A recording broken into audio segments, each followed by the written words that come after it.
Bien, la paracha qu'on va lire cette semaine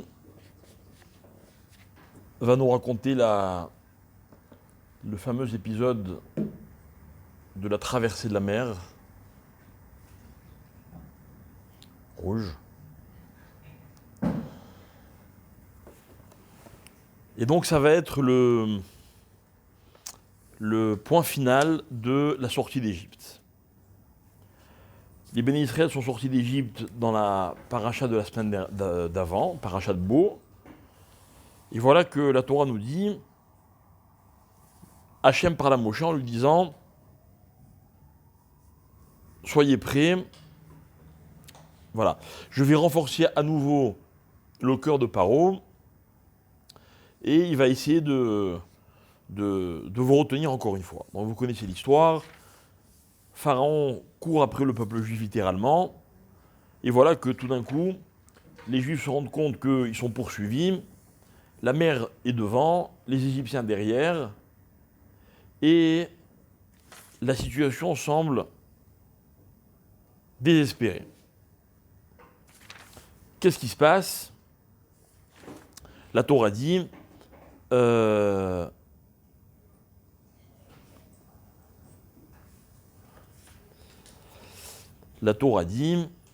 qu'il y a eu un vent très fort, etc. Vayasem et ayam licharava, vayibakeru amaim, les eaux sont littéralement fendues. Vayavu ben Israël betochayam bayabasha, les Juifs ont marché dans la nuit, dans la mer, à pied sec. Vamaim lem choma miminam ou mismolam. Vous connaissez toute cette histoire. L'eau était comme des murailles de part et d'autre. Et il y a un garçon. Et voilà que donc la mer va après se refermer et noyer tous les Égyptiens. D'accord? Vous connaissez l'histoire? Très bien. Qu'est-ce qui se passe juste après? La Torah nous dit, Vayar Israël et Ayad Gedola. Ils ont vu la main grande, littéralement, Asher Asa Hashem Bemitzraïm, donc tout ce que les miracles qu'Hachem avait fait en Égypte. Vayireu Am et Hashem, ils ont craint Akadosh Baruch Hu. Vaya Minu Bachem ou Moshe Avdo. Et ils ont eu confiance en Hachem et en Moshe. Az Yashir Moshe Uvni Israël. Alors, les bénis Israël vont se mettre à chanter. Ok? La Shira, vous la connaissez sans doute, en tout cas dans l'esprit. On va rendre un hommage extraordinaire à Kadosh Baruch Hu. Ok?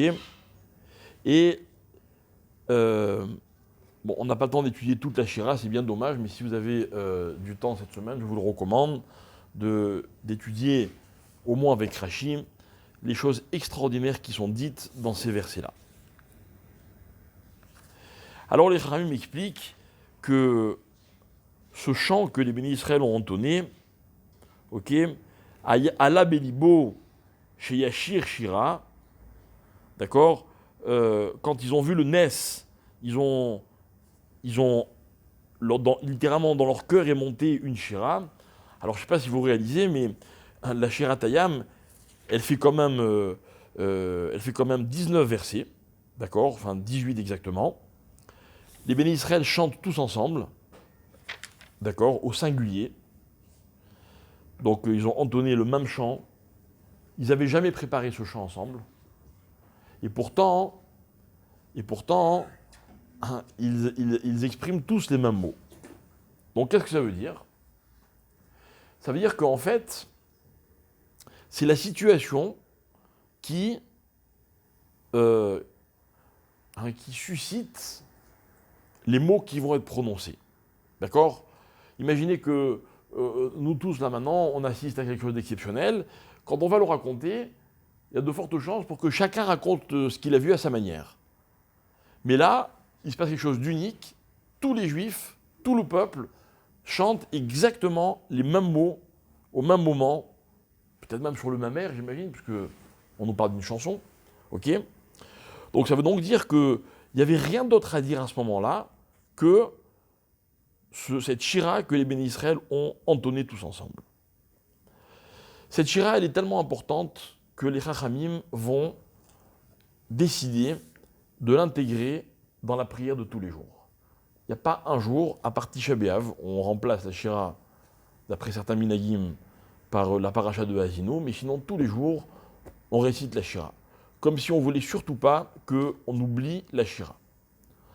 Ensuite, vous remarquerez que, on en avait déjà parlé une fois, que la Shira, elle vient à la fin d'une partie de la prière qu'on appelle les psouké des Imra. Vous savez ce que c'est psouké des Imra? C'est quoi les psouké des Imra?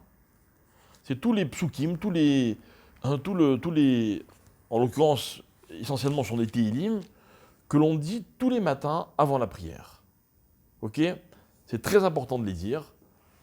Même si quelqu'un est très pressé, il doit au moins faire une partie, un minimum, ok, tous les jours de chanter, on va dire, des louanges à Kadosh Baruch Hu, comme dit d'ailleurs la Gemara. La Gemara dit dans Shabbat, au nom de Rabbi Yossi, Amar Rabbi Yossi, Yehi Chelkim Gomri Alel Bechol Yom. Rabbi Yossi dans la Gemara, il dit, j'aimerais faire partie de ceux qui terminent littéralement le Hallel tous les jours. La Gemara demande que Are Omer Hallel Bechol Yom Arize Mecharef Mgadef. Il y a des circonstances particulières dans lesquelles on doit dire le Hallel. On ne doit pas le dire tous les jours. Celui qui dit le Hallel tous les jours, c'est déplacé. Alors qu'est-ce qu'il veut dire Rabbi Yossi? La Gemara elle dit, la Gemara elle dit, Rabbi Yossi de Kaven a psouké des Imra. En fait, ce qu'il voulait dire Rabbi Yossi, c'est j'espère faire partie de ceux qui tous les jours diront les psouké des Imra, ces fameux Tehillim que l'on récite juste avant de faire la prière. En effet, dans les pages qui suivent, on va dire la prière. Dans la prière, on va demander un certain nombre de choses à Kadosh Baruch Hu, mais comment peut-on se permettre de lui demander quoi que ce soit avant d'avoir exprimé toute la gratitude et toute la grandeur d'Akadosh Baruch Hu? Donc, les Chachamim ont institué qu'on dit d'abord tous ces Tehillim, ce qu'on appelle Psouké des Imra. D'accord? Donc vous remarquerez que tous les Psouké des Imra, ce sont des versets qui sont...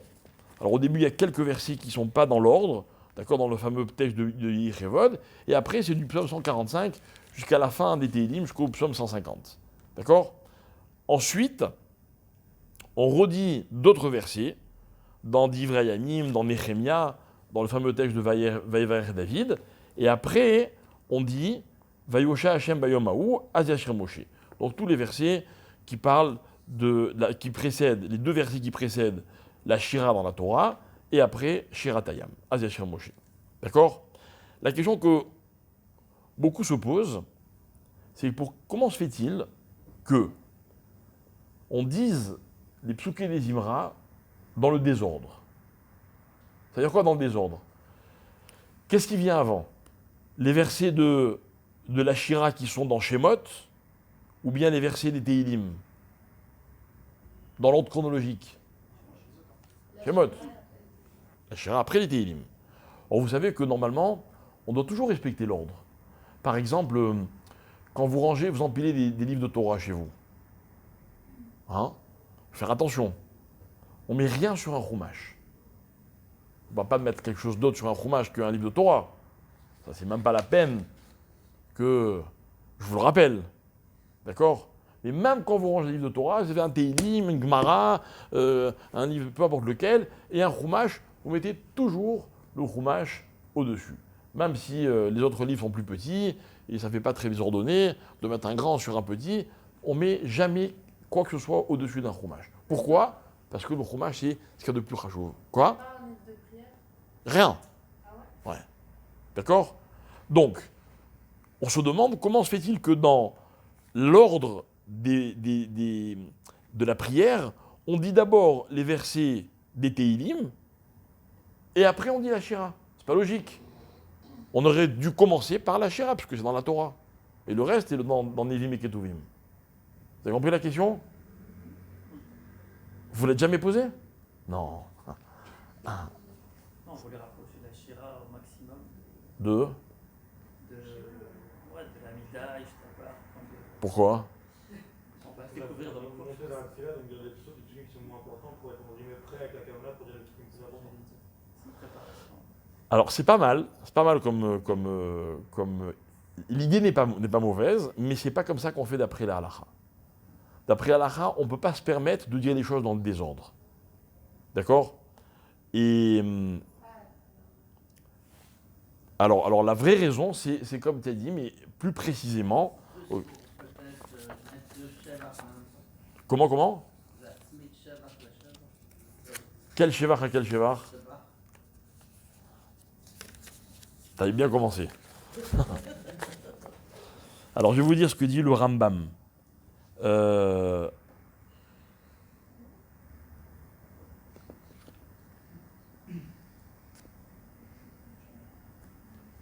Dafka le Rambam il dit que certains ont l'habitude, certains ont l'habitude de faire d'abord Ishtabar et après la Shira. Parce que ce qui nous intéresse, c'est pas de coller, de rapprocher la Shira et Ishtabar, c'est de dire la Shira le plus près possible du schéma. D'accord? Comme ça, il dit le Rambam. Ok? Donc, on va essayer de comprendre pourquoi la Shira. Alors, ça ressemble à ce que vous avez dit, qu'il y a une espèce de courbe dans laquelle on monte en puissance, mais c'est pas tellement le fait que ça nous permet de monter et d'arriver au schéma. C'est qu'il y a un lien étroit entre le schéma et la Shira. D'accord? Donc, normalement, on aurait dû dire la Shira au début du Psuké des Imra. Hein. Voilà comment aurait dû être articulée la prière, parce que c'est ça la halakha. Hein. Simplement, c'est tellement important de dire la Shira le plus près possible du schéma. Maintenant, on ne peut pas la dire plus près. Pourquoi? Parce que la Gemara dit que le schéma il doit être précédé de 2 brachot, quoi qu'il arrive. D'accord? Alors au moins, on va le dire le plus près possible des brachot. Ah, pourquoi on ne dit pas après Ishtabar? La marloquette, c'est est-ce que Ishtabar, ça doit être collé à Barichou ou pas? Bref, peu importe. Ok? En tout cas, toujours est-il que le fait que l'on dise la Shira avant Ishtabar, c'est la preuve que la Shira, elle fait partie de Psuké des Imra. Ce que Rabbi aussi il avait appelé le Hallel quotidien. D'accord? Mais on va faire le maximum pour la dire le plus près possible du schéma. D'accord? Et on va essayer de comprendre quel rapport il y a entre la Shira et le schéma. Ok? Maintenant, pour comprendre le Tochen, ça veut dire la dimension de la Shira, il faut comprendre ce qui s'est passé au moment de Kiryat Yam-Souf, qui a fait que les bénis Israël ont automatiquement récité la Shirat Hayam. D'accord? C'est-à-dire que si jamais il y avait un événement maintenant, et cet événement il nous ferait dire à tous la même chose, donc il faudrait qu'on comprenne quel était cet événement et pourquoi il a suscité exactement la même réaction de la part de tout le monde. Ok? Bien. Alors, il y a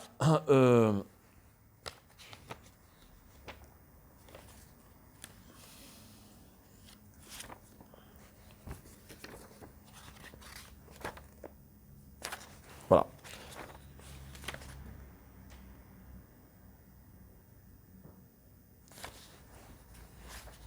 Juste ma question, c'est dans quel ordre je vous dis les choses.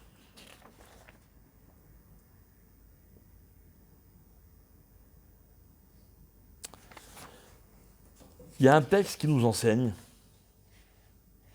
que dans la paracha de Béchalach, il y a plusieurs autres sujets qui sont très intéressants. De quoi on va parler cette semaine dans la paracha? Hein?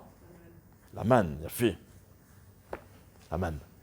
C'est-à-dire que on va nous raconter, juste après Shirat Hayam, que les bénis Israël n'avaient pas de quoi manger. Bon, forcément, ils avaient pris des provisions pour quelques jours. Là, maintenant, ils ont plus de quoi manger. Donc, les pauvres ils sont très angoissés. Ils se plaignent déjà. Ok, tadada. Et finalement, Akadosh Baruch Hu, il leur envoie la manne. Ok? Parashat Haman. Vous connaissez la Parashat Haman? Vous la dites, vous, de temps en temps? Quand? Ah, n'oubliez pas, hein. Ces goûts-là pour la parnasse, là, tout le monde y va hein, au maximum. Ok? Bien. Pourquoi ils ont reçu la manne juste après la traversée de la mer Rouge? Alors, on va expliquer comme ça. On va expliquer que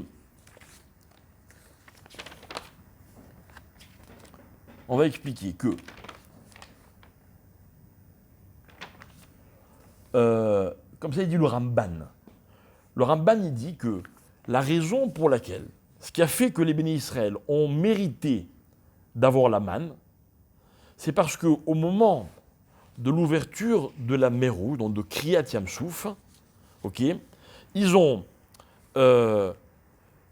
vécu une expérience. Je vais vous lire les mots du Ramban. D'accord, je prends vraiment quelques petits mots. Vayehi kiyumam badavar amid gashem min aziv haou. Ok? J'explique. Le Ramban, il va développer l'idée selon laquelle, au moment où les bénis Israël ont vu la mer Rouge s'ouvrir, ok, ils ont été néhémés, donc voilà l'expression, ils ont été néhémés, miziv ashrina. Ok? Néhénim, miziv ashrina. Alors, il faut comprendre ce que ça veut dire. D'accord? Veaya, kiyumam, bedavar, amid gashem, minaziv haou, kemala doramidbar, sheisigu, lesiv ashrina bayam. Voilà toute la phrase du Ramban. Ok? J'explique. C'est quoi la manne? La manne, on nous a toujours expliqué, moi c'est comme ça que j'ai appris à l'école, hein, donc j'étais un tout petit garçon. On m'a expliqué que la manne, c'était un aliment, une nourriture, qui leur a permis de manger, de se nourrir pendant 40 ans dans le désert. D'accord? Bien. Alors, la Torah elle raconte que lorsque les Juifs se sont réveillés un matin et ils ont vu la manne, qu'est-ce qu'ils ont dit?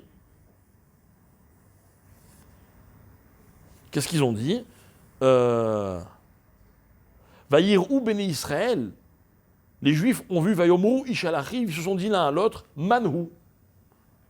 C'est quoi Manhu? Non, Manhu, c'est qu'est-ce que c'est? Manhu. D'accord? Manhu. Mais c'est une expression qui est unique. Ok? Ils ont dit Manhu. Alors,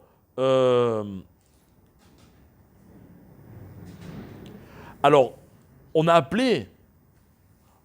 Alors Moshe il leur répond Ou alechem, asher natan Hashem lachem leochla. C'est le pain, littéralement, que Hashem vous a donné. Très bien. Donc ils l'ont appelé man. Très bien. Ça veut dire quoi man? C'est comme Mana ou Manu? Non, ça c'est déjà de l'hébreu moderne. On a comment dire, hein? C'est le dérivé de man. C'est des dérivés, quoi, voilà. Si vous voyez dans un texte, vous voyez même et nun, collé. Vous lisez comment, vous? Mine, bien fait. Ça veut dire quoi, mine? Sorte, Non, espèce d'origine. origine. Parce que mine, Avec un yod. c'est avec un yud, d'accord? Mais mine, d'accord? Mine sans yud, c'est une origine, d'accord? D'accord? Ça pousse mina adama, ça pousse de la terre, ok? Donc c'est un peu le même mot. D'ailleurs, les Khamim vont dire man, c'est le shoresh de mimenu, par exemple. Donc du mot min, qui veut dire la provenance. Donc man, c'est une provenance, ok? Donc il faut essayer de comprendre. Maintenant, je vous pose une question. Est-ce que, par exemple, allez, je vous pose une question. Elle ne veut rien dire, ma question, hein, mais est-ce que vous avez une réponse? Quel bracha on faisait sur la manne, d'après vous? Ça dépend de la kavana qu'on avait demandé. Si on avait Oui, on demandé dit du ça pain, motive le goût de... Ah, donc si tu avais l'intention de manger du pain, donc tout d'un coup, ça devenait du blé qui poussait de la terre, et tu disais les cheminares. Mais si tu voulais manger une pomme, alors tout d'un coup, cette manne-là, elle venait de l'arbre. Non, mais... C'est une bonne question, c'est une bonne question. Mais admettons qu'il y ait une bracha. Admettons, c'est théorique comme question que je vous pose. Admettons qu'il y avait les brachos, etc. On aurait fait quelle bracha d'après vous? C'est mon repas, c'est mon repas. Mesdames et messieurs, c'est pas la réponse qui m'intéresse. D'ailleurs, je ne la connais pas, la réponse. Mais c'est la question qui est intéressante.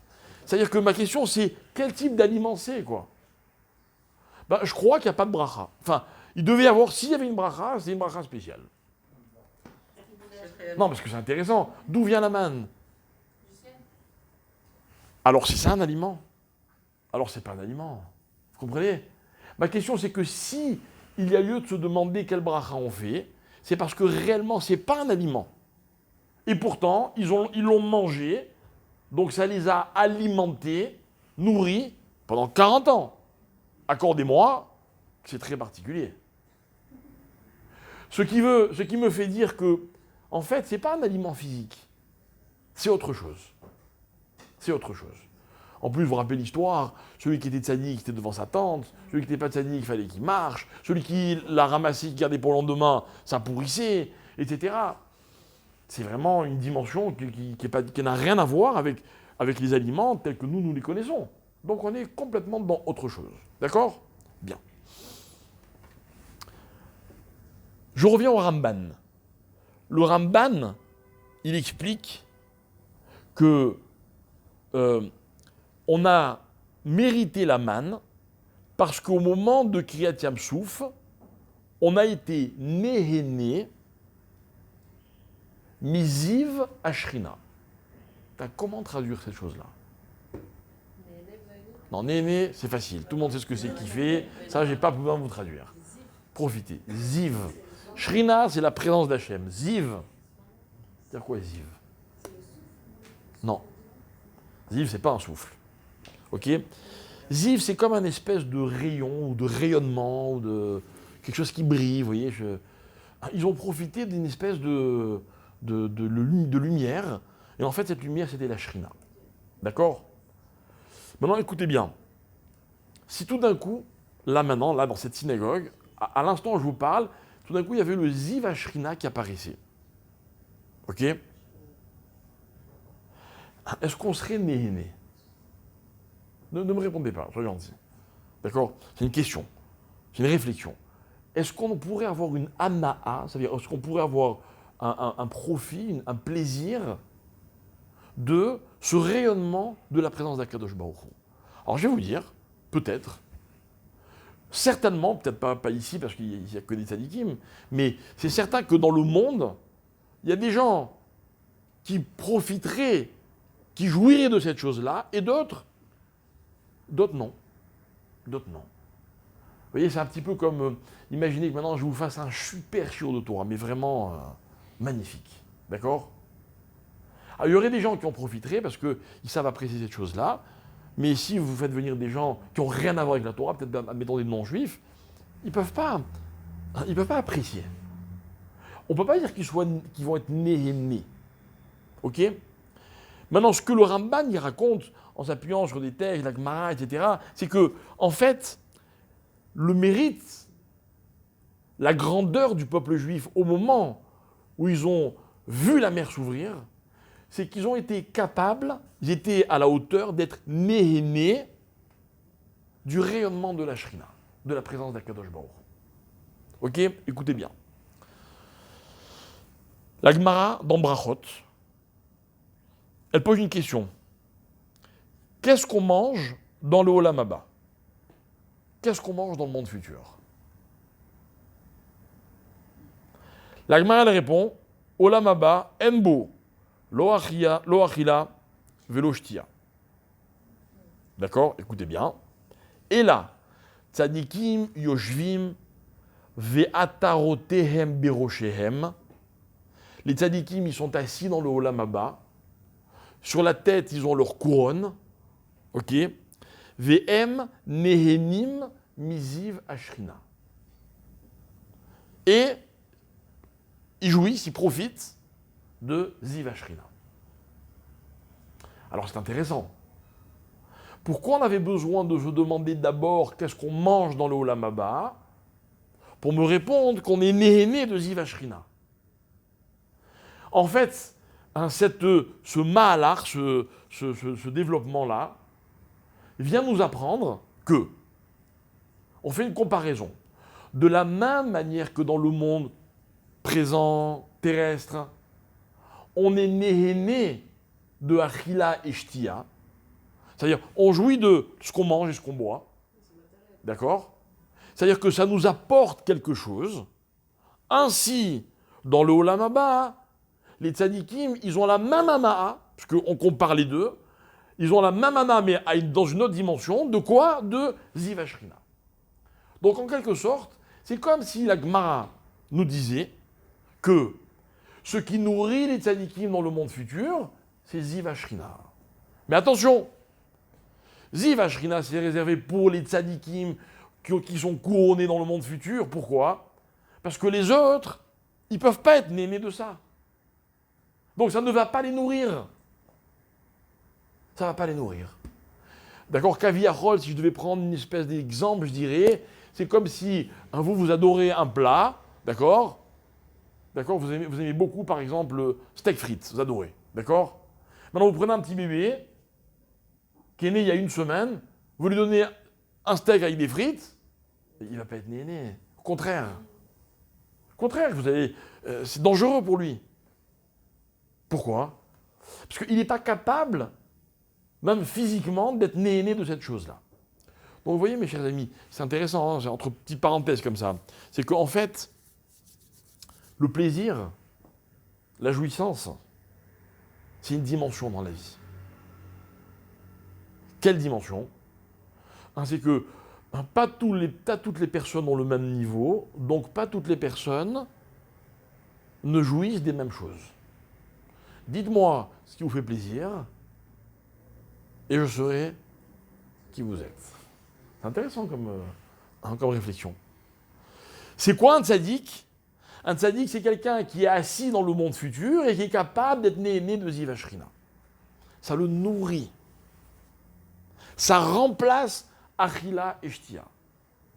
Donc, dit le Ramban, lorsque les Juifs ont vu la mer s'ouvrir, ils ont vu quelque chose d'incroyable. Qu'est-ce qu'ils ont vu ? On va le dire dans la Shirat Hayam. Zé Eli Ve'anveu. Zé Eli. Zé, c'est quoi ? C'est l'article démonstratif. Ils ont dit, voilà Hachem. Ils l'ont vu. La Gemara, Rachid, tout le monde explique que Rata Layam, Rata Shifra Layam, Machelora, Yecheskel Ben Bouzi, c'est le Navi qui a su nous raconter, parce qu'il a perçu à quoi ressemblait le char céleste Maaseh Merkava. D'accord ? C'est celui qui a fait la description la plus précise. Lui, c'est rien, ce qu'il a vu à côté de la personne la plus simple qui a assisté à Kiryat Yam-Souf. Mais ce n'est pas seulement qu'ils ont vu, ils ont été nés. Donc une personne qui était capable de profiter de cette vision est capable de se nourrir de ce qu'on appelle la manne. Vous savez, mes chers amis, on va étudier dans les parachiotes, surtout dans Bamidbar, toutes les fautes que les Juifs ont commises dans le désert. Qu'on ne commette jamais l'erreur de croire que cette génération du désert était une génération de fauteurs. Même s'ils ont fait la faute des Meraglim, même s'ils ont fait la faute des Mitonénim, ils se sont plaints, ils ont fâché à Kadosh Baruch Hu, même s'ils ont fait le veau d'or, même s'ils ont fait toutes les avérotes qu'on connaît. Eux, ils ont été nés Ziv Ashrina. Mes chers amis, si maintenant il y avait Ziv Ashrina tout de suite, là maintenant, demain matin vous prendriez un petit déjeuner quand même, oui, parce que ça ne va pas vous nourrir. Eh bien, eux, ils se sont nourris de cela. Néhémé, c'est quoi Néhémé ? C'est quoi un plaisir ? Vous avez déjà kiffé dans votre vie ?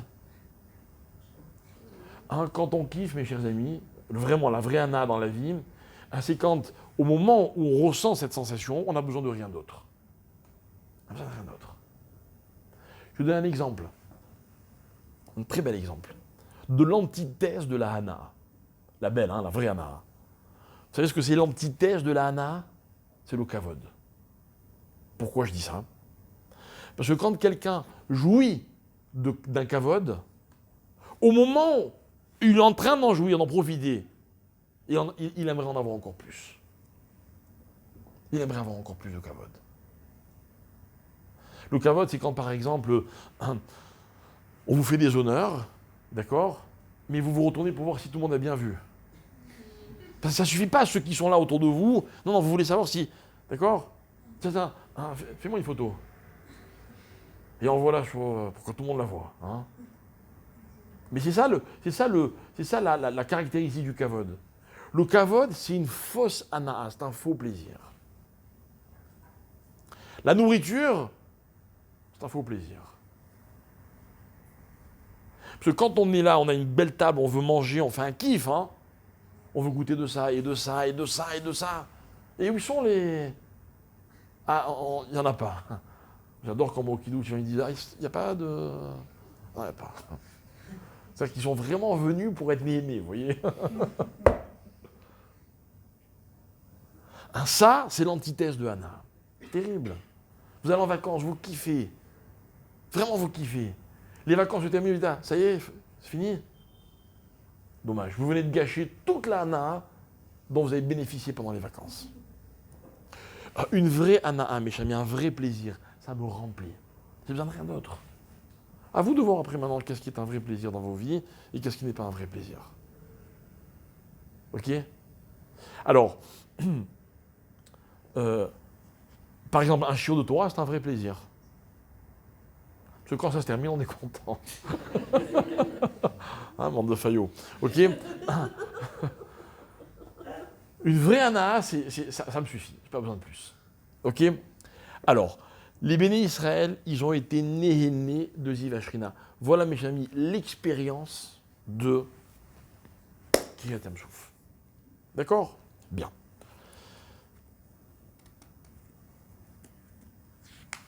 Résultat, comment on pouvait les nourrir après ? On ne pouvait les nourrir que d'un espèce d'aliment, voilà, qui a plus une dimension spirituelle que matérielle, mais en même temps qui les nourrit. Ça leur suffit, ils n'ont besoin de rien d'autre. J'ai entendu un jour, je ne sais plus quelle est la source, on dit que la manne, elle avait tous les goûts. D'accord ? Donc nous, on a toujours compris qu'avant de manger, on se dit, bon allez, de quoi j'ai envie ? Un bon couscous ? Allez, ça a le goût du couscous. Moi, je vais vous expliquer l'inverse. L'inverse. C'est-à-dire quoi ? Ça avait tous les goûts. C'est que quand je consommais la manne, j'avais plus envie de rien d'autre. C'est ça, tous les goûts. Parce que tous les goûts, c'est pas possible. Mais si ce goût-là, il remplace tous les autres, c'est ça, la définition de manne. Manne, c'est pas définissable. C'est pas définissable. La seule vraie définition de quelque chose de spirituel, c'est quoi ? C'est sa provenance. D'où ça vient ? D'où ça vient ? Un bon plat, hein, c'est un plat cuisiné par une personne que j'aime. N'essayez pas de rentrer en concurrence avec que ma mère. Avec les plats de ma mère, c'est impossible. C'est ridicule, hein ? C'est ridicule. C'est comme ça. J'ai compris que c'était ridicule le jour où j'ai goûté la cuisine de la mère d'autres personnes, et j'ai pas compris, oui. J'ai compris, d'accord, c'est sa mère, on ne discute pas. Ok ? C'est comme l'histoire du gars qui se marie, et puis quelques jours après, pour la première fois après son mariage, il va manger chez ses parents, comme ça, entre midi et 2, seul, sans sa femme. Alors sa mère, quand son fils est revenu à la maison, elle lui fait le plat qu'il préfère, etc. Il mange, il a son père et sa mère que pour lui, le plat qu'il préfère, fait par sa mère, il est aux anges. Il termine de manger, il dit, il n'y a pas comme la cuisine de sa mère. Alors la mère est toute contente. Mais à ce moment-là, le père y rajoute, il dit, c'est vrai ça. D'accord ? C'est pas cohérent, c'est comme ça. D'accord ? Ça, c'est Nehenim, Miziv, Ashrina. Ok ? Donc, qui entraîne directement leur capacité à manger de la manne. Très bien. Alors, ça c'est un point que je voulais éclaircir pour qu'on comprenne la dimension de cette expérience. Revenons maintenant à cette shira, ok, ce chant qu'ils ont entonné et que nous on va dire tous les jours et on va le dire d'Afka avant le schéma. Ok? Alors, voilà. Quand on récite le schéma, ok, on ne va pas revenir sur le schéma, enfin si, on va revenir sur le schéma quand même, on va reclarifier 2-3 petites choses. Vous savez, dans le Zohar, vous savez comment on appelle le schéma?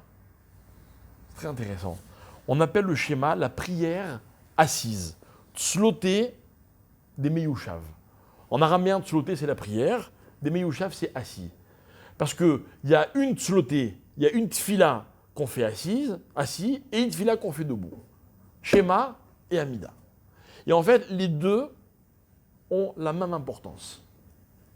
Alors, dans la Amida, je comprends que ça s'appelle une prière. Je comprends. On fait des louanges à Hachem, puis après on demande tout ce qu'on a demandé, puis après on termine encore une fois avec des louanges et des remerciements. Mais dans le schéma, c'est quoi la prière?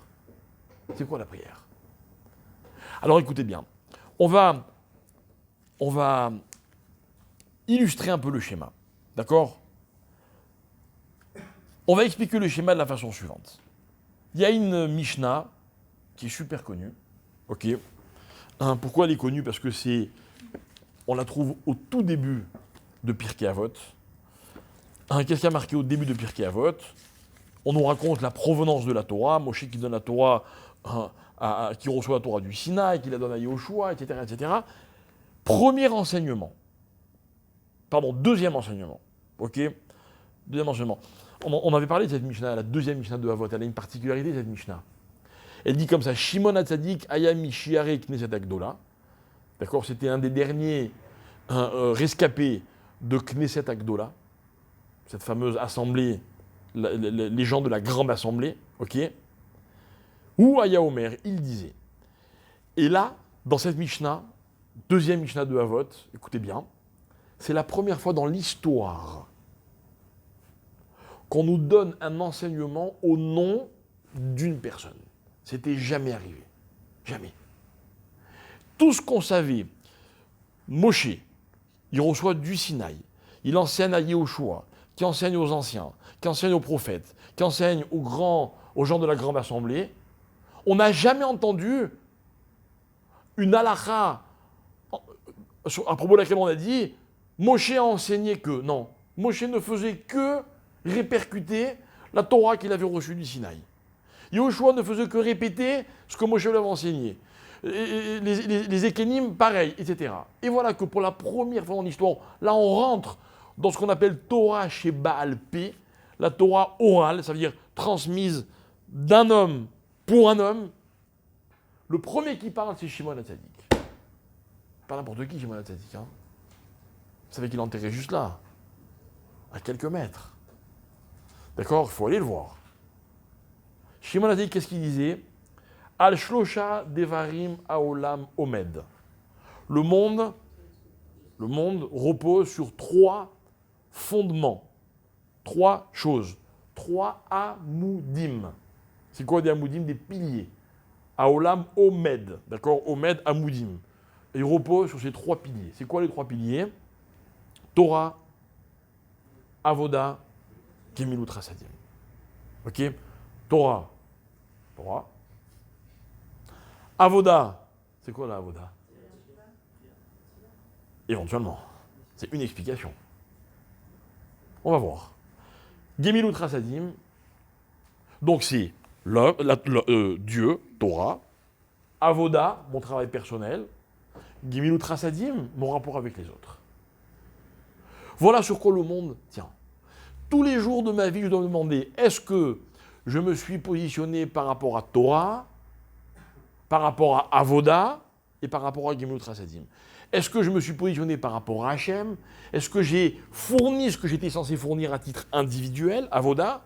Et est-ce que par rapport aux autres, je me suis aussi positionné? Vous avez fait quoi pour les autres aujourd'hui?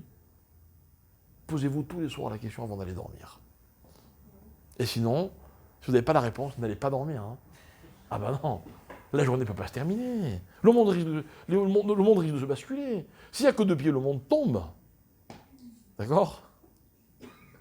Alors mes chers amis, ces 3 dimensions, on va les trouver dans le schéma. Torah, Avoda, Gemilut Chasadim. Ok? Où est-ce qu'on va les trouver? Alors, on va dire comme ça.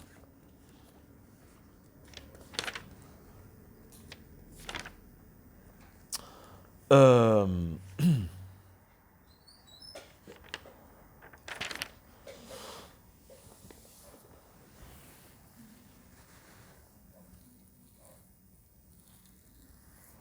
On va dire comme ça que dans le schéma, ok, regardez, ok, on va commencer par le schéma. Dans le schéma, quelle est la première chose qu'on dit dans le schéma? Schéma Israël, Hachem Elokeinu, Hachem Echad. D'accord? Echad, ça veut dire on va rappeler le Yichud d'Akadosh Baruch Hu. Ok? Hachem, on va se positionner par rapport à ça. Quand un homme dit tous les matins et tous les soirs que Hachem il est un, en le disant il n'a rien changé au monde, ni à Hachem. N'est-ce pas? Je suis au regret de vous dire qu'avec ou sans vous, Hachem il sera Echad. Par contre, ce qu'un homme fait quand il dit Hachem Elokeinu, Hachem Echad, c'est que lui, il se positionne par rapport à Echad. C'est ce qu'on attend de l'homme. Ok? Répéter inlassablement, tous les jours, Hachem Echad, c'est pas que je rends Hachem Echad. C'est que moi, dans ma dimension personnelle, j'ai accepté et je suis l'une des preuves dans le monde que Hachem il est Echad. Ensuite, la deuxième chose qu'on me dit, c'est Ve'ahavta. Je dois aimer. D'accord? Vous savez ce que c'est l'amour? Vous savez ce que c'est l'amour? Non, personne ne sait ce que c'est l'amour. C'est terrible.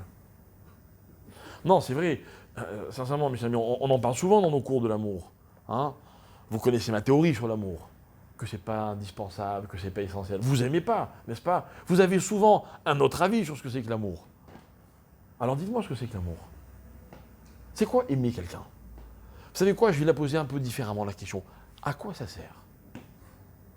Non, c'est vrai. C'est important d'aimer. C'est un kiff, hein. Je reconnais que quand on aime, la vie est tellement plus agréable. Mais à quoi ça sert? Est-ce qu'on pourrait... Ah, il est bon, lui. Voilà un amoureux. Ah bah oui, pas de secret, hein. T'as eu du bol, hein, parce que là, si tu répondais pas, t'étais mal. Hein. Alors écoutez, je vais vous expliquer ce que c'est aimer quelqu'un. Et vous allez comprendre, ça, peut-être, hein, si vous êtes intelligent, hein, vous allez comprendre que pour aimer quelqu'un, il faut vraiment du temps. Ça ne vient pas du jour au lendemain.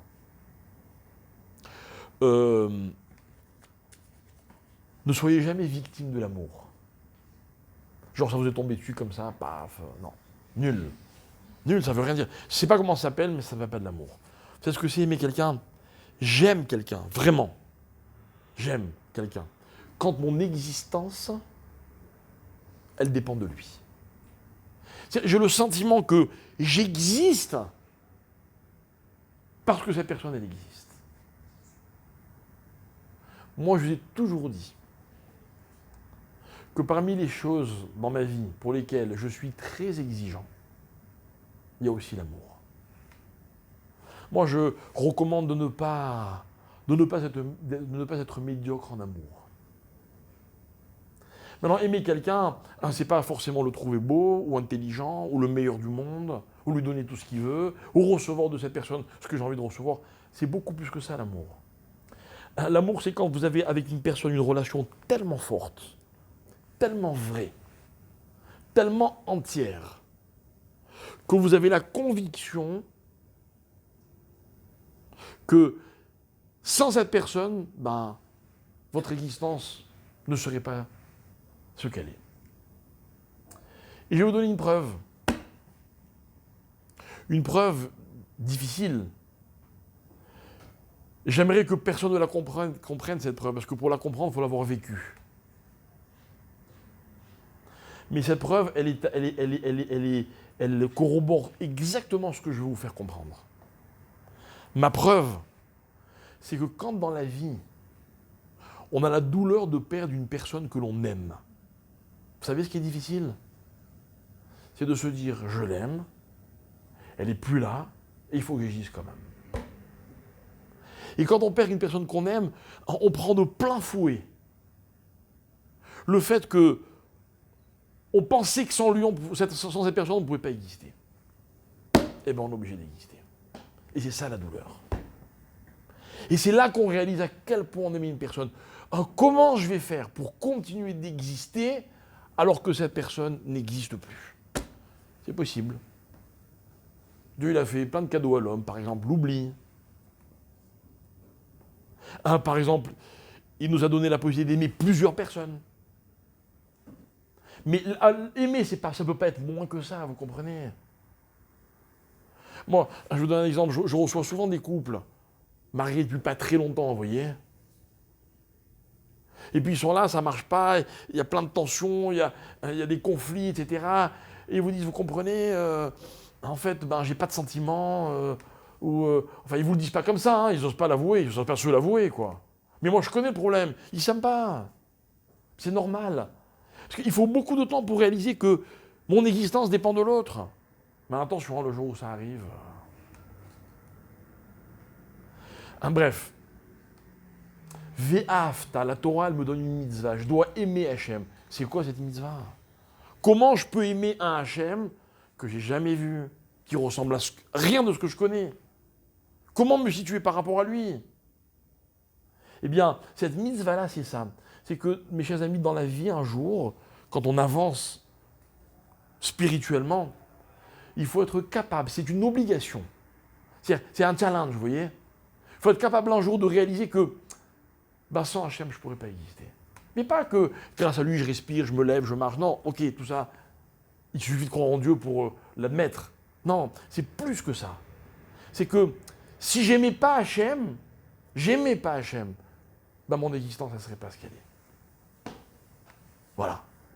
Alors évidemment, quand on aime quelqu'un, on fait des efforts pour lui, on fait des concessions pour lui, on est prêt à se priver pour lui, mais en échange, on reçoit quelque chose d'incroyable.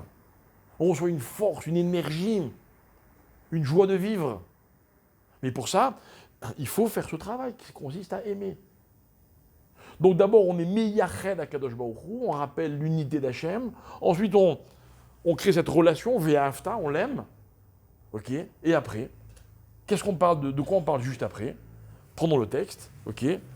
Juste après Ve'afta, la Torah elle dit Ve'ayu adevarim ha'ele asher anochi metzavecha hayom alevavecha. Et ces choses-là que je t'ordonne aujourd'hui seront sur ton cœur. Hayom, qu'est-ce qu'il dit Rashi Hayom? Tu dois avoir le sentiment tous les jours que c'est aujourd'hui qu'on te les a enseignés. Aujourd'hui. Comment c'est possible? Comment c'est possible? Réponse, c'est possible quand on étudie la Torah. Vous savez ce que c'est l'étude de la Torah? Vous savez ce que c'est, puisque vous avez déjà vécu cette expérience. Je vais la dire avec mes mots. Étudier la Torah, c'est avoir le sentiment d'apprendre constamment quelque chose. Constamment. Et finalement, quand je ferme un livre de Torah, quand un cours de Torah se termine, qu'est-ce qui me reste? Il me reste ce que j'ai appris. Je ne le savais pas avant. Maintenant, des fois, apprendre, c'est juste bien réviser. Hein. C'est juste mieux comprendre que la veille. Je ne suis pas obligé tous les jours de découvrir des nouveaux horizons. Mais si je suis honnête dans ma démarche, toute étude de Torah est une découverte. D'accord? Donc, l'unicité d'Hachem, ou l'unité d'Hachem, l'amour pour Hachem et l'étude de la Torah. Ok? Alors, on a 3 fondements, 3 piliers. Ok? Torah, Avoda, Gimilut Chasadim. Maintenant, ces 3 notions qu'il y a dans le schéma, on peut les articuler un peu différemment. Ok? On peut dire que par exemple, Ve'ayu advarim ha'ele asher anochi metzavecha hayom, je dois étudier, ça c'est Torah. D'accord? Ça c'est Torah. On peut dire que Avoda, c'est se positionner par rapport à l'unité d'Akadosh Baruch Hu. Et Ve'afta, Ve'afta, c'est les autres. C'est-à-dire que si vraiment vous allez vous endormir et vous ne trouvez pas ce que vous avez fait pour les autres dans la journée qui s'est écoulée, ben pensez aux gens que vous aimez. Et dites-vous, ben, finalement, je ne vis pas que pour moi parce que voilà, aujourd'hui j'ai aimé telle personne et j'ai aimé telle personne. Ben, c'est déjà énorme. Énorme. Bien. Dans la Gemara de Nida, on raconte une histoire que je vous ai déjà rapportée. Daf Aïn, page 70. La Gemara dit comme ça. Sha'alou Anshe Alexandria et Rabbi Yoshua ben Hanina. D'accord? Là-bas, la Gemara raconte que Anshe Alexandria, c'était des philosophes, c'était des gens très érudits, etc. Pas des juifs. Et ils posaient un tas de questions. Selon vous, selon la Torah, d'accord? Et à un moment, ils lui demandent, ils lui disent Ma ya'ase Adam veyarkim. Il est connu que les juifs sont des gens très intelligents. Vous le saviez. Ok? Grâce à quoi? Grâce à quoi? Pourquoi les juifs sont intelligents? Qu'est-ce qu'il faut faire pour devenir intelligent? Amar Lahem, il leur répond Yarbe biyeshiva veim'at bisroa. Eh bien, qui travaille un peu moins et qui étudie plus de Torah, il sera plus intelligent. D'accord? C'est un conseil. Hein, alors, c'était pas des gens naïfs. Amrou, Arbe Asuken Velo, il aime. Il y en a beaucoup qui ont fait ça et ça n'a pas marché. Vrai, pas vrai, peu importe. Mais il faut reconnaître une chose, c'est que c'est pas magique. C'est pas magique. C'est sûr que ça marche. Mais combien il faut faire d'efforts? Moi, j'adore vous raconter l'histoire de ce Rav que je connais et pour lequel j'ai vraiment une admiration absolument incroyable. C'est un génie. C'est une lumière de Torah. Vraiment.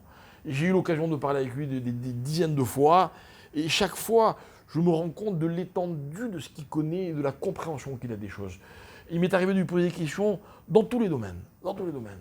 Je suis allé le voir pour des couples qui ne fonctionnaient pas. Je suis allé le voir pour des gens qui étaient en prison. Je suis allé le voir pour des gens qui avaient toutes sortes de malheurs. Ou au contraire, pour des grandes joies, des grandes décisions qu'on m'a demandé, pour lesquelles on m'a demandé conseil. Et j'ai dû me référer notamment à ce Rav.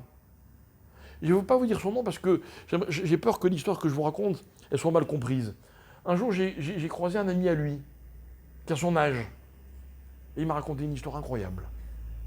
Il m'a raconté que quand ils étaient jeunes à la yeshiva, donc ils avaient 17-18 ans, il m'a dit, je me rappelle de lui.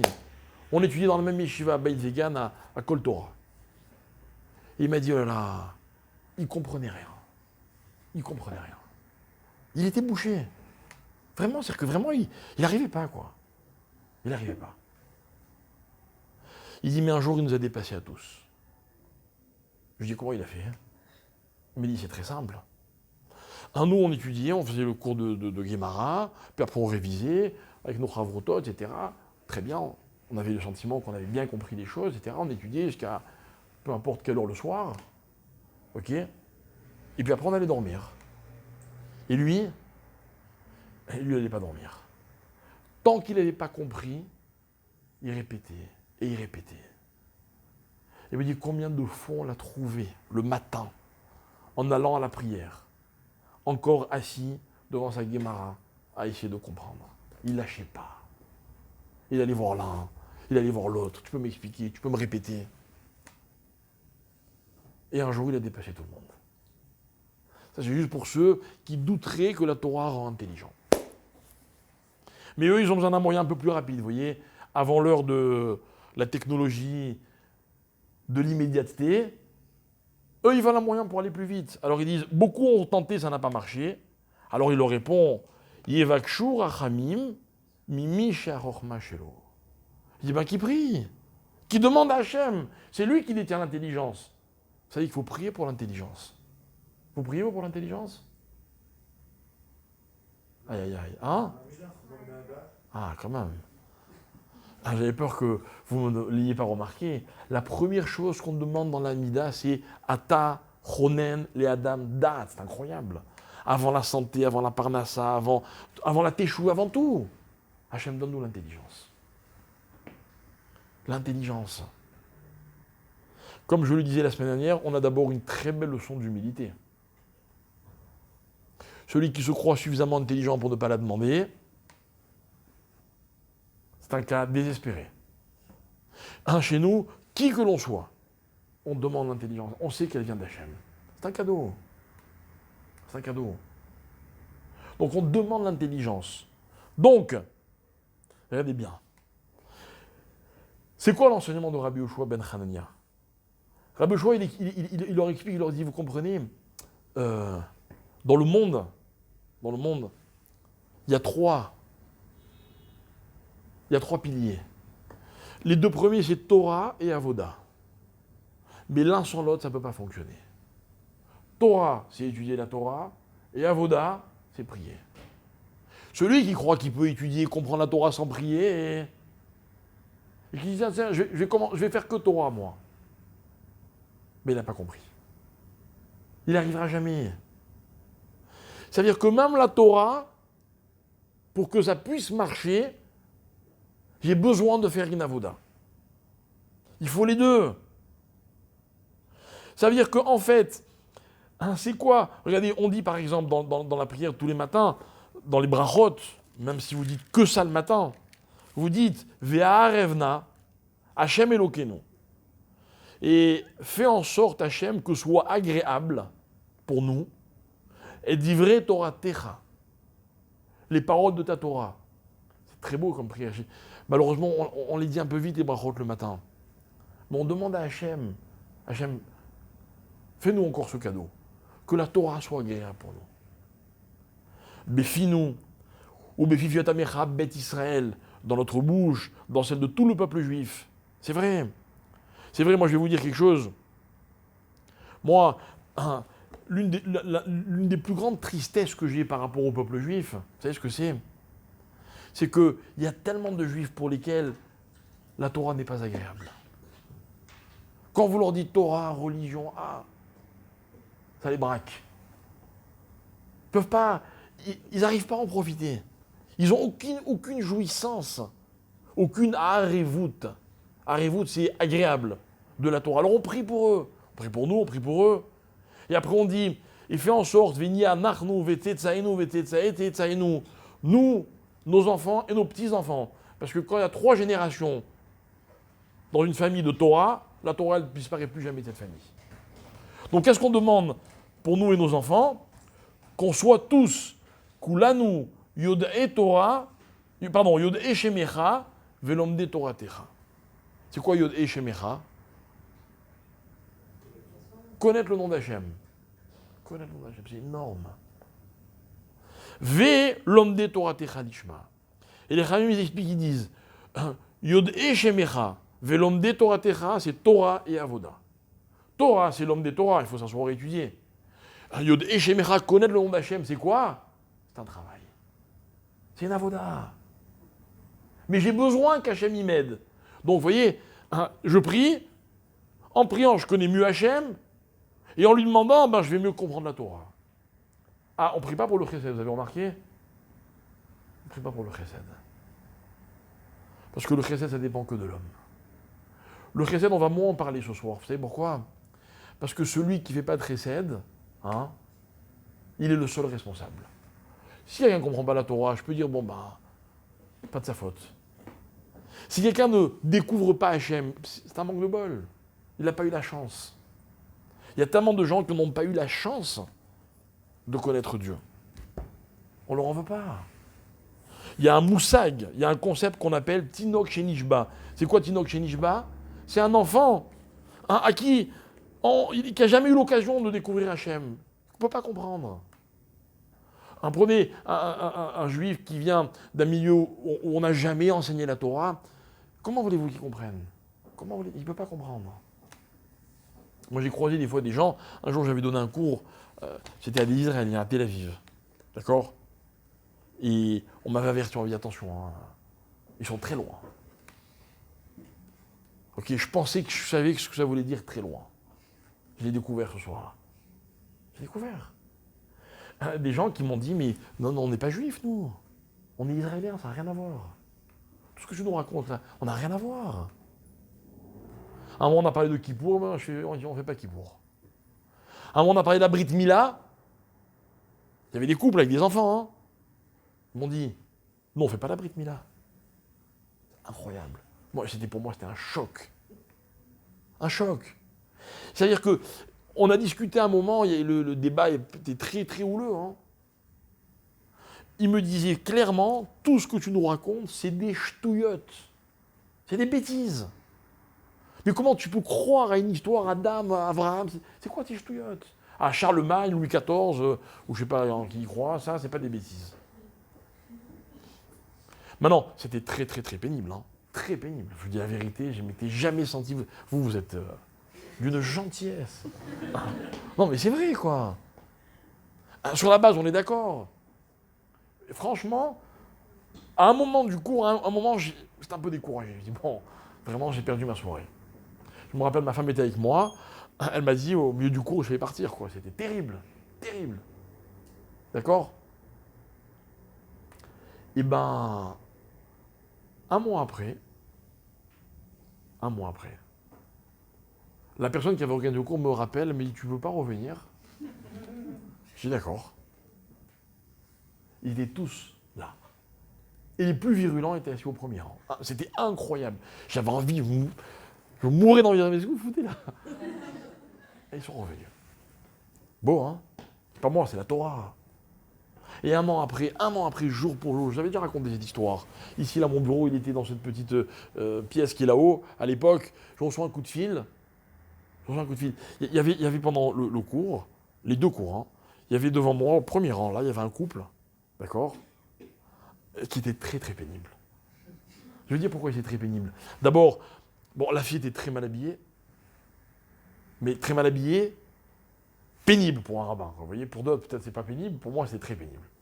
Ok?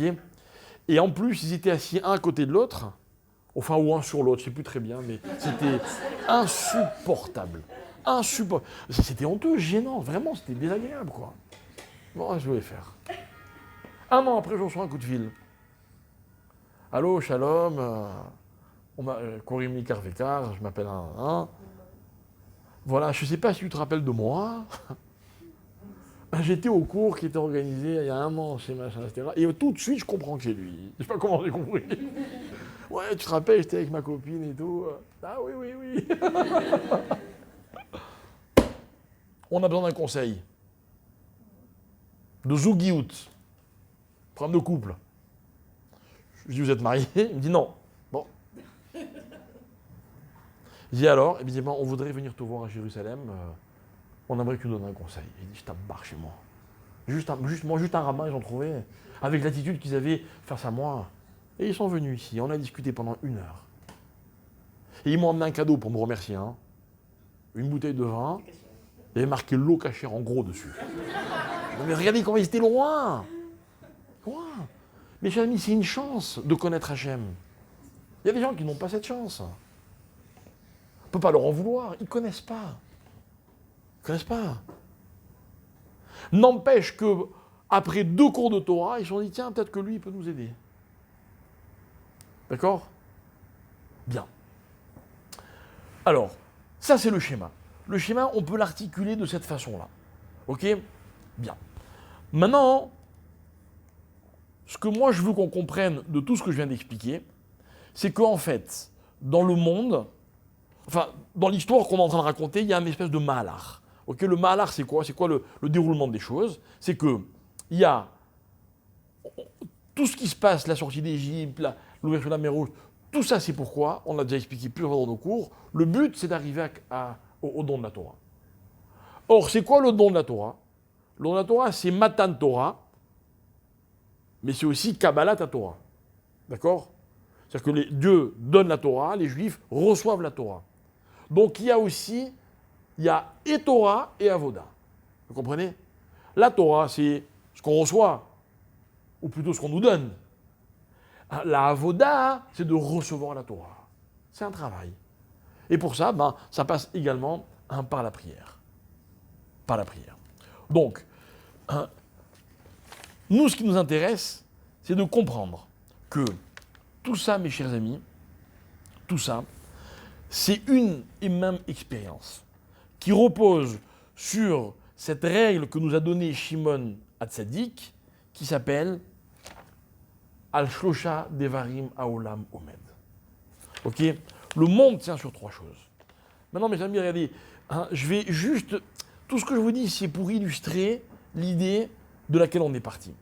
On est parti en expliquant que les béné Israël, quand ils ont vu la mer s'ouvrir, ils ont été nés de Ziv Ashrina. Ça les a littéralement remplis.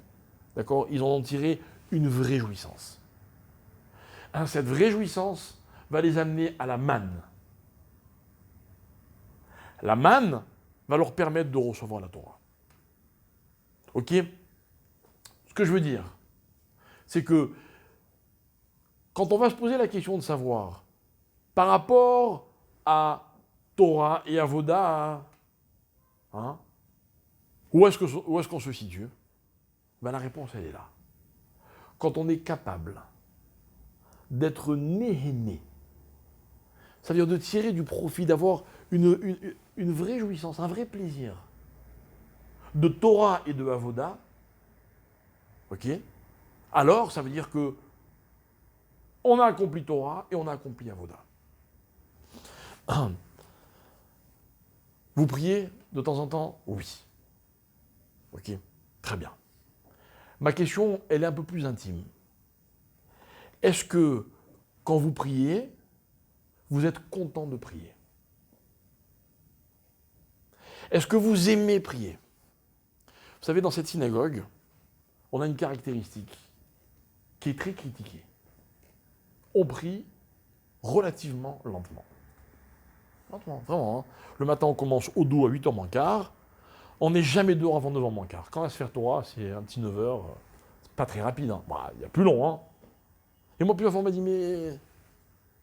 Et j'ai dit, non, on aime trop prier, nous. Non, mais c'est vrai. C'est-à-dire que c'est un moment, j'ai pas envie qu'il dure moins longtemps, moi. Et maintenant, je vous dis pas, malheureusement, ça arrive qu'on soit pressé, qu'on taille un peu la prière, on va un peu plus vite, on prie ailleurs. Ça arrive à tout le monde, il n'y a pas de problème. Il n'y a pas de problème. Il y a des gens qui me disent, moi, tu comprends, le matin, j'ai pas le temps, parce que je travaille très tôt, donc...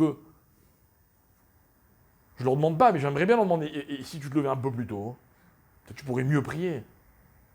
Bon, il faut croire que c'est pas leur trip, vous comprenez?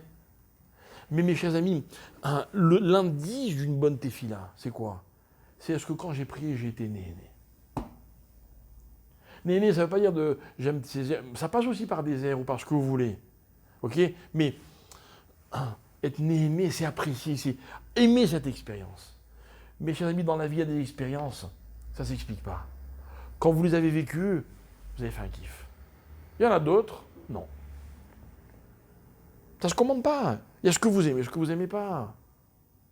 Il y a des gens, par exemple, qui aiment manger.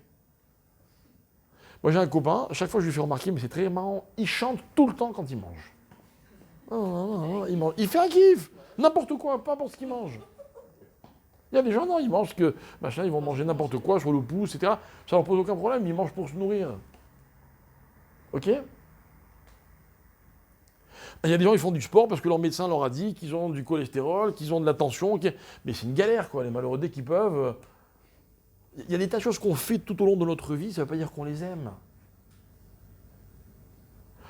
Une vraie maman, c'est une personne qui va élever ses enfants, qui va les éduquer, qui va s'occuper d'eux et qui va en ressentir du plaisir.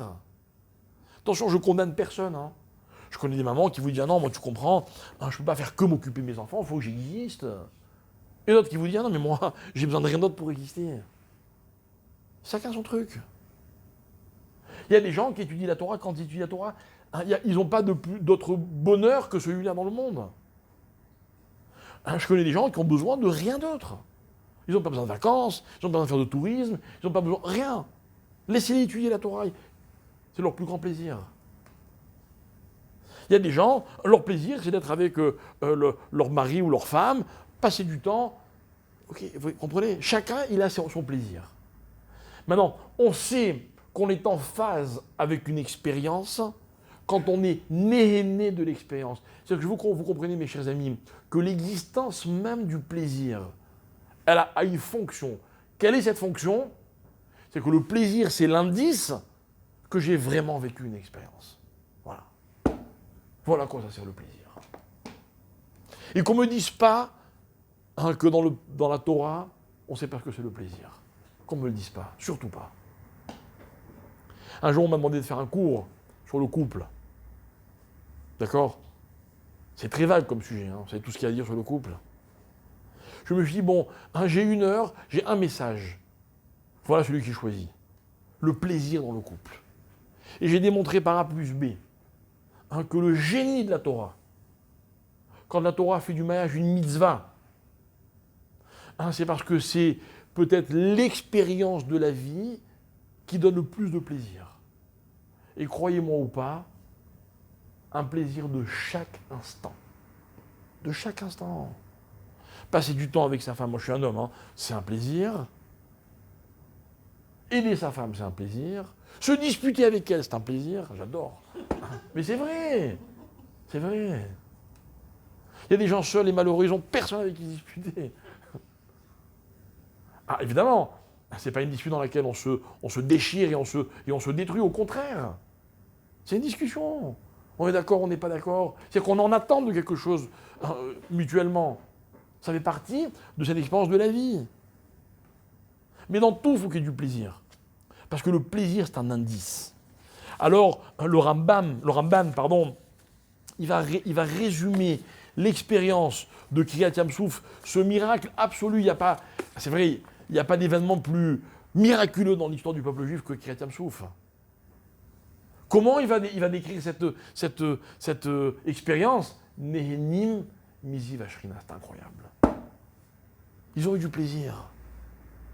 Ils ont vu la mer s'ouvrir, vous auriez pu dire, ils étaient contents parce qu'ils ont semé les Égyptiens. Non. Ils ont été néhénés de l'intervention d'Hachem dans la création. On dit que ce jour-là, ils ont traversé la mer.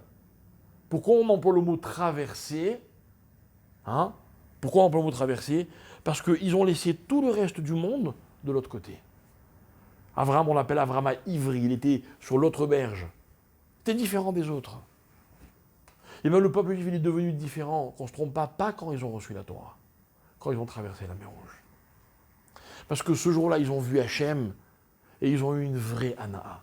Et moi, si je pouvais souhaiter une chose à un juif, une chose, la plus belle chose, vous savez ce que c'est? C'est d'être heureux de connaître Hachem.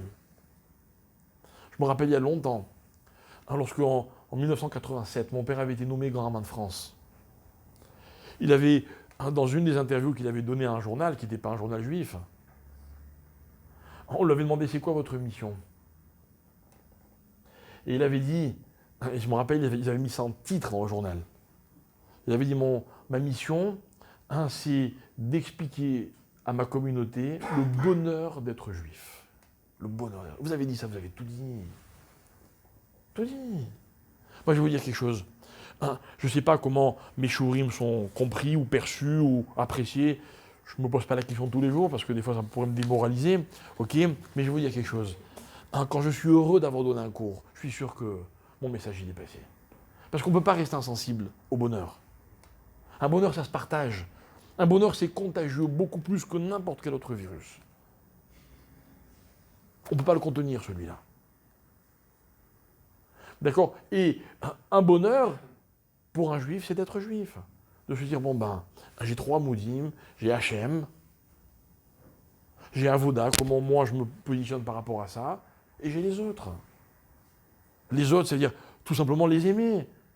Aimer, c'est réaliser que sans l'autre, je ne peux pas exister. Voilà pourquoi on a besoin d'aimer. Voilà pourquoi aussi on peut aimer n'importe qui, comme je vous l'ai dit à de nombreuses reprises. Ok? Bien. Alors on va conclure en disant la chose suivante. Ok? En disant que lorsque les Juifs ont vu l'histoire de la mer Rouge s'ouvrir, et qu'ils ont été néhénés, qu'ils ont eu ce plaisir, quelle a été leur réaction? Ils ont chanté. Et voilà, mes chers amis, ce que c'est Shira. Voilà ce que c'est chanter dans la vie. Vous savez, moi, je n'ai pas une très belle voix. Ça ne m'a jamais empêché de chanter. Désolé pour les autres. dans une synagogue, dans toutes les synagogues du monde, il y en a toujours un qui chante très faux. Et en général, c'est celui qui chante le plus fort et le plus souvent. C'est vrai, il vous dérange, hein? Si vous dérange, c'est que vous n'avez rien compris à la chanson. Si jamais ça vous dérange de l'entendre chanter, vous savez quoi? Regardez-le chanter.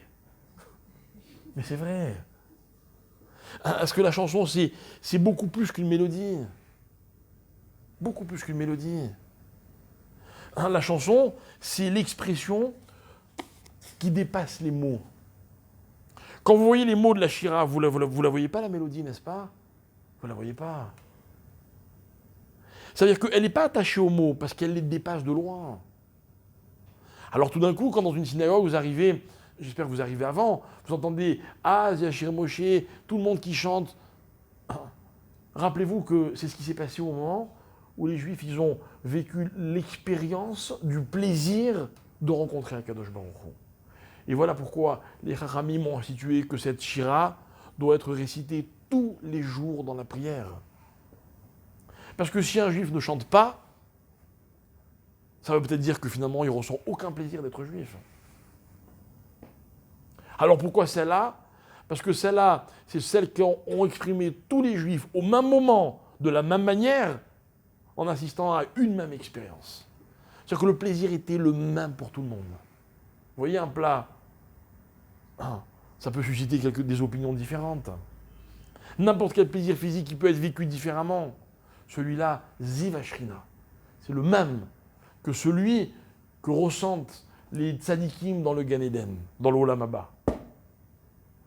Ce plaisir-là, il a permis aux Juifs de consommer la manne, ça veut dire de savoir la vraie définition de la nourriture. La nourriture, c'est ce qui me remplit, ce qui m'anime. Alors, grâce à ça, ils ont pu recevoir la Torah. Voilà, à partir de ce moment, comment les Juifs ont atteint la dimension de ce qu'on appelle Anshe Dor Amidbar. Et enfin, nos maîtres disent, alors voilà pourquoi disait Rabbi aussi, si je pouvais faire partie, je suis sûr qu'il en faisait partie. Mais pour lui, c'était un travail de tous les jours, d'être de ceux qui tous les jours disent le Hallel, la louange d'Akadosh Baruch Hu. Et pourquoi cette louange, elle est à la fin des psuké des Imra? Pour être le plus proche possible du schéma. Parce que le schéma, c'est l'expression de cette dimension. Torah, Avoda, Gemilut Rasadim. Et tout ça, mes chers amis, c'est un travail incommensurable, qui n'est possible que si on ressent du plaisir. Avertissez bien toutes les futures mamans du monde que ça va être très difficile. Et la grossesse, et l'accouchement, et les changer, et les nourrir, et se réveiller, et... je vous dis pas. Moi j'ai assisté, je suis témoin. Mais comment c'est possible? Par le plaisir que ça procure. Avertissez tous ceux qui ne sont pas encore mariés que ça va être très difficile. Mais quel kiff! Ben oui. C'est-à-dire que dans la vie, tout ce qui donne du plaisir donne aussi des contraintes. Mais on les oublie, les contraintes, grâce au plaisir. Et tout ça, on le sait juste grâce à une chose. Parce que lorsque les Juifs ont vécu cette expérience, sans se concerter, ils se sont mis à chanter la même chanson. Alors voilà pourquoi nous, tous les jours dans notre prière, on aimerait rejoindre ce peuple qui a eu tout simplement la Hana'a dont on a tous besoin dans notre vie. Vous ne serez des bons Juifs. Vous ne pourrez accomplir la Torah que le jour où on aura découvert le plaisir qu'il y a dans cette Torah. Voilà pourquoi j'insiste, dans la vie, le plaisir est une sensation qui est indispensable à tout le reste. Ne vous suffisez jamais de vivre une expérience. Cherchez-y le plaisir que vous pouvez en retirer. Il y a toujours un plaisir. Même dans la contrainte, même dans l'obligation, même dans la privation, il y a un plaisir. Quand on sait pourquoi on le fait. Et c'est toute la dimension de la Torah. Et voilà pourquoi la Torah, elle prend une nouvelle dimension ce jour-là, ou plutôt, elle devient accessible au peuple juif. Pourquoi? Grâce à la chanson qui est l'expression du plaisir qu'ils ont ressenti. J'ai eu beaucoup de plaisir à vous rencontrer ce soir.